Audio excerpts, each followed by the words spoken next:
Gaano nga ba kahirap ang training ng isang pro? Sa video na to dito natin mapapakita ng konti para naman sa mga nagsusumikap, mag-iinsayo at nagpupursige para magiging isang siklista o magiging pro zone.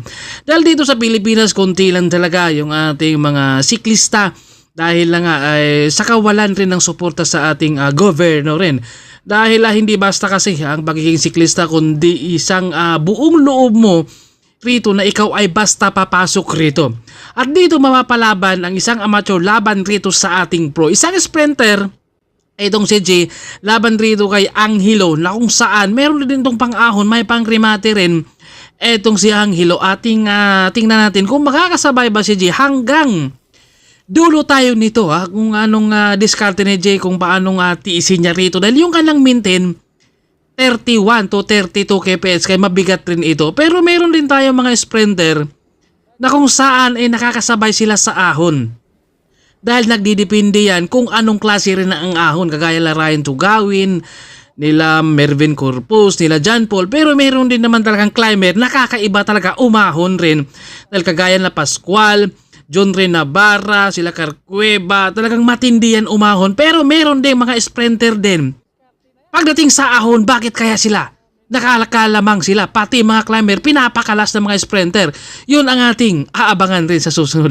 At dito natin makikita ngayon na si Jay rito talagang kinapitan niya yung gulong rito ni Angel. Talagang ayaw niyang bumitaw rin. Dahil kapag umagwat kanyang kunti dyan, syempre papasok ang hangin, sa mo, maiiwanan ka dyan, mabumitaw ka dyan. Kaya kailangan kapit ka dito muna. Mahirap talaga sa pagiging isang pro siklista dahil yung umpisa pa lang, yung training, katawan ang puhunan, dapat hindi ka tatamarin, buo yung loob mo, yung direction mo ay center of attraction talaga, hindi yung kaliwa kanan dahil di mo pwedeng baliwalian ang pag-iinsayo. At dito, si Asi, bumitaw na siya rito. Dahil kapag malapit na yung karera, syempre puspusan na yan.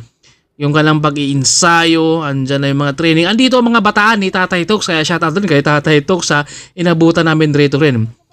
At si Sumiso, itong mga dating magkakalaban rin ni Ramon de la Cruz, andyan naman si Justin. Pero syempre dito sa Team Excellent Noodles ay magkasama sila. At dito hindi pa rin bumibitaw itong si Jay dahil tinitingnan. At syempre meron din tayong mga tinatawag na nababalibuan ba. Dahil rito, tiis lang talaga ang kailangan para makakasabay ka. Dahil kapag ang sprinter nakakasabay sa ahon, alam nyo na pagdating sa finish line, lamang nakaagad sila dahil kaya nilang rumimate rin. Kaya ito, napakahirap din talaga yung training sa mga pro. Hindi biro rin. Kaya sa mga nangangarap rin na magiging pros na cyclist, dapat talaga pag-iinsayuhan ng maigi. Kailangan buo yung loob mo, napapasok ka rito dahil hindi basta ang bilang isang siklista dahil napakadelikado rin unang-una sa pag-insayo pa lang at hindi biro rin. Kaya maraming salamat din kay Sir Alex Bilan at sa kanyang mga anak at Ma'am Karen dahil nandyan sila nakasuporta sa pro team ng Team Excellent Noodles na kung saan ay talagang patuloy sila naggumabay rin. At maraming salamat din lalo na kay Sir dahil dito ay siguro baka kapag hindi tayo nakita ni Sir Alex ay baka sa gidli-gidli din tayo. Ito ba, maraming salamat din sa lahat ng mga followers. Thank you sa mga subscribers natin rin. At dito nakadalawang bitaw na rito si Asi. Talaga nga napagod rin si Asi, parang hindi niya nakuha yung birtod sa kanyang papa dahil si Arnel Abis ay isang ex-pro din. At dito ay napakalakas talaga ni Jay, talagang hindi basta kumakalas. At napansin natin dito si Raito Kawin na mamasyal rito sa ahon dahil ang sabi niya, mauna lang kayo dahil aabutan ko rin kayo mamaya dahil hihinto rin kayo, mauuna lang kayo.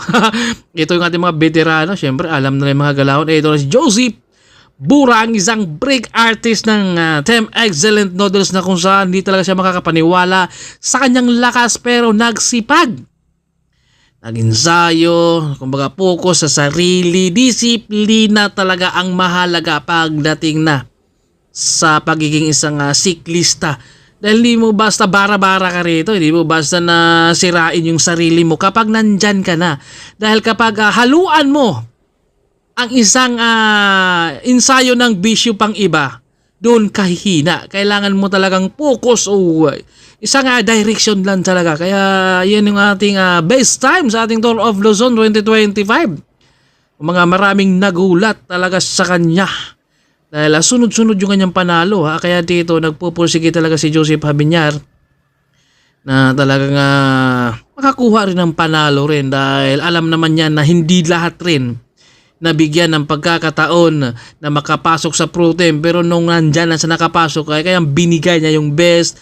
Talagang dasal lagi, lalo na kapag nasa labas ka na ng kalsada rin.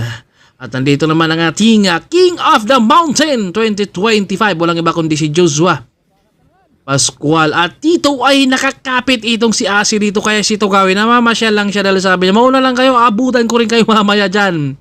At nandito naman si Angel at saka si Jay, si Asi, sinubukan kumapit rito. Talaga hindi talaga basta bumitaw itong si Jay. Nagdidepende talaga ang mga climber kung anong klaseng ahon. Dahil dito sa may buga rin, kayang-kaya ni Jay talagang tapatan yung ahon rin dito ni Angel. Kaya nakakapit siya. Pero ramdam na ni Asi rito na gusto niyang bumitaw pero may camera. Kaya kailangan niyang tiisin. Dahil sayang raw. Pero dito ramdam na ni Acid, kakaiba na yung galaw niya. Kung makasimula ulo hanggang paa, tumunog na rin yung cambio. Kaya umagwat na siya rito sa likuran. Pero dahil kailangan niyang tiisin, dahil sa ensayo hindi ka basta bibigay. Dahil kapag nakaramdam ka ng pagod, kapag bumigay ka kaagad, pagdating na sa laro, nako, maaga kang kakalas talaga dahil sa laro wala nang bagal. Nandun na yung tulin bagal at dito sa ensayo kailangan mong pagurin yung sarili mo, talagang tiisin mo kung anong hirap. Kailangan makakita ka ng star bago ka kumalas sa pag-iensayo mo dahil kapag sa ensayo mo ay bibigay ka ng maaga, pagdating na sa karera nako, talaga nga doon mo mapapaisip na kulang pa talaga yung ensayo mo at napakatindi rito si Jay. Talagang kinabitan pero ramdam na ni Jay rito yung bigat dahil parang nauunat na yung kanyang katawan pero hindi basta bumibigay. At nandito lang si Pascual Ramon at nandito ang mga bata ni Tatay Tox din. Nakita natin rito, ito climber yung galawan nito. Dahil katawan pa lang. At dito ay napakabigat din yung maintain ni Pascual dito dahil 33 kps at dito dumadapa na yung isang balikat dito ni Pascual at nirimati niya dito si Ramon dahil isang climber din yan si Ramon at sumiso. Andito naman si Marcio Dario at nasa harap din si Joseph Bora. Grabe yung kanilang ensayo rin talaga lalo na kapag malapit na yung karera. Nandun talaga yung puspusan na kumbaga handa talagang ibigay mo yung best mo dahil sa pag-ensayo, tiis lang talaga yung kailangan para pagdating sa laro ay makakasabay ka dahil yung mga kalaban mo nag-iensayo rin.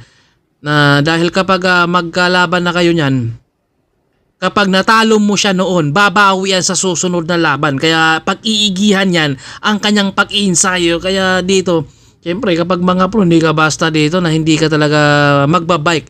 Lalo na kapag uulan, kailangan mo rin talaga na umanap ka ng diskarte rin. Kaya ito, medyo binigyan tayo ng magandang panahon ni Lord. Kaya maraming salamat rin. Ito, nakapag-ensayo tayo rito. Pero syempre, si White Mix, alam nyo na, lagi tayong breakaway rito dahil hindi natin kaya yung kanilang mga ginagawa rin. Tanging mga professional lang talagang kayang gumawa niyan dahil madaling gawin niya, no? Dahil sa kanilang maintain lang talaga, yun ang mahirap din. Dahil kaya mong magbike, yun nga lang, yung maintain ang wala tayo dyan dahil kakalas tayo sa ganyan maintain. Dahil magagawa natin yan, hindi tayo pro. Pero yung kanilang power at saka yung maintain, yun ang napakahirap. Kaya saludo rin tayo sa mga siklista.